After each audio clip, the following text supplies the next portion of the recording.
Check niya scene safety. Up, down, left, right, 360 degrees. Then, for possible COVID-19, magsusuot siya ng gloves and mask. Yun yung minimum PPE natin. Then, papasok siya. Pakilala po. Ma'am, ako po si Joseph na sa isang train crusader. Pwede po ako makatulong. Ano po nangyari kay Sige po. Pinapakain ko lang po siya, tapos bigla na po siyang nagagalit ko. Pwede ko po mahawakan si baby? Pwede naman po. Yun. Pagkakuha ni Sir Joseph sa nanay, ilalagay sa flat surface si baby para i-check yung severity ng obstruction. Paano natin i-check ang severity? By tapping the foot of the baby. Hey baby, hey baby. Hey baby, hey baby, are you okay? Hey baby. Yan. Kapag si baby ay umayak na malakas, ibig sabihin, mild obstruction lang. Pero yung parang umiiyak sa mukha pero walang sound, ibig sabihin, severe obstruction. Mild or severe yung obstruction ni baby, isa lang yung management natin. Kukunin ni Sir Joseph si baby, hawakan niya, magbibigay siya ng 5 back slap. So, tingnan niyo paghawak. Sa ilalim, tapos didinan lang po natin sa may chest. Hindi po kailangan iangat ha. Lagi po tandaan natin, kasi po yung pull of gravity, so kung pag itinaas natin si baby, nasa loob yung bulon, pwede po siya mas pumasok at bumaba. Kaya lagi po dapat pantay lang yung paghawak natin si baby. Then, football carry. So kasama po sa pag-check ng scene safety, kapag nagbigay tayo ng 5 back slap, nilipat natin ang position ni baby, make sure na hindi mauntog si baby. So 5 back slap. 1, 2, Doon sa may scapula pa rin po. 3, 4, 5. Check po kung may object na lumabas. Wala pa po yung object. Yung hand placement po, ganito lang po. 5 chest thrust. Then, football carry lang po lagi. 1, 2, 3, 4, 5. Check po, no object scene. Continuous po tayo. 1, 2, 3, 4, 5. Nakita ko nyo yung dito yan sa adult. No object scene po. Nawalan po ng malay si baby. Gagawin po natin. Pag nawalan ng malay, ibalik sa flat surface. Then, tawag po tayo ng tulong. Ask po natin kay nanay na tumawag po ng ambulance, may talang EED. Then balik po siya. Okay po. Then same lang po ng management ng adult. Magbibigay, ilan po yung compression na bibigay ni ma'am? 30. 30 chest compression.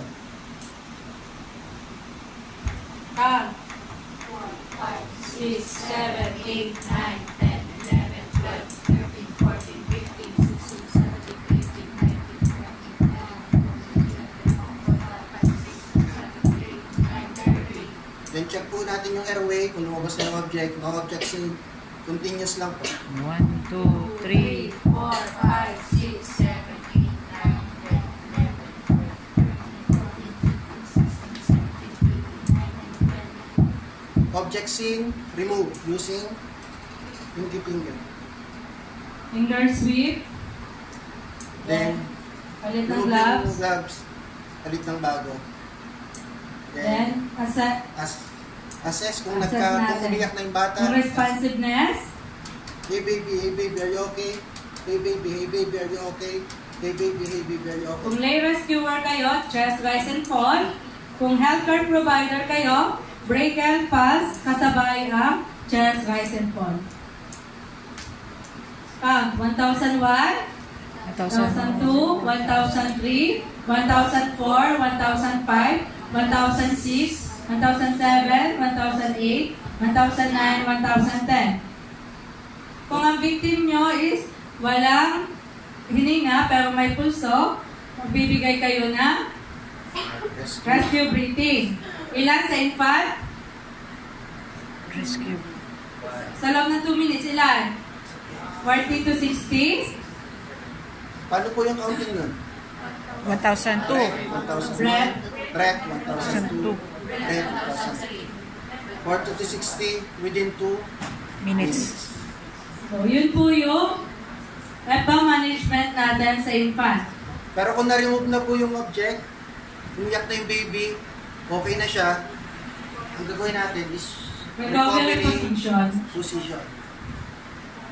Pwede po pag ganyan. Dapat laging lower, Pero hanggat maaari, nakababa yung ulo, ha? Mas okay yung nakaganito para kita niyo yung hand niyo. Yan po yung recovery position ng infant. So, tapos na po yung EPA management natin sa infant. Nandito at po sa kayo adult. dun sa switch from back Yung slap. tamang paghawak po, tingnan yung mabuti. Lalo na po doon sa mga wala pang anak. Kasi sa totoong buhay, yan, manikin, hindi gumagalaw. Di ba, Mabigat. conscious yung victim natin? Yung baby magalaw. So, dapat yung tamang paghawak po ninyo. Mabigat po kasi ito ang pagtuto. Bagamat hindi pa naman po kami nakakapag first aid ng ganito. Pero alam naman natin yung timbang ng baby, lalo na yung mga anak ano. Hawak lang po sa ilalim.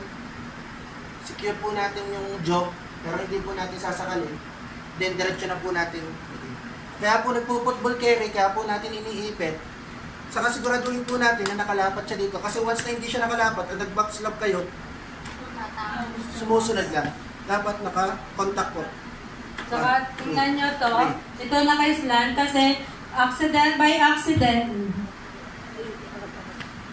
accident, mabitawan nyo yung baby, mag-slide siya. Dito lang sa legs natin, hindi directly babagsak agad sa floor. Ano po?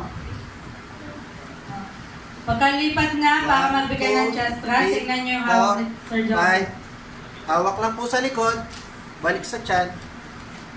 Switch Yung po paa yung niya paa. po, tingnan nyo. Pag kung paano nagpapalit yung paa niya. 1, 2, 3, 4, 5. Check po ulit. Lagay po ulit yung kamay sa may dibdib, hawak po ulit sa likod. Switch lang po. Nakuha. Paulit-ulit lang, harap, likas din. So, any question po? dun sa Pero make sure na pang-manage nakalapat ng po iba? siya ha, para hindi po siya tatayon. Kasi hindi po na natin maibibigay yung tamang back slap kapag gumagalaw. Questions? Paglilinaw po? Wala? Kung wala pong paglilinaw, i-demonstrate naman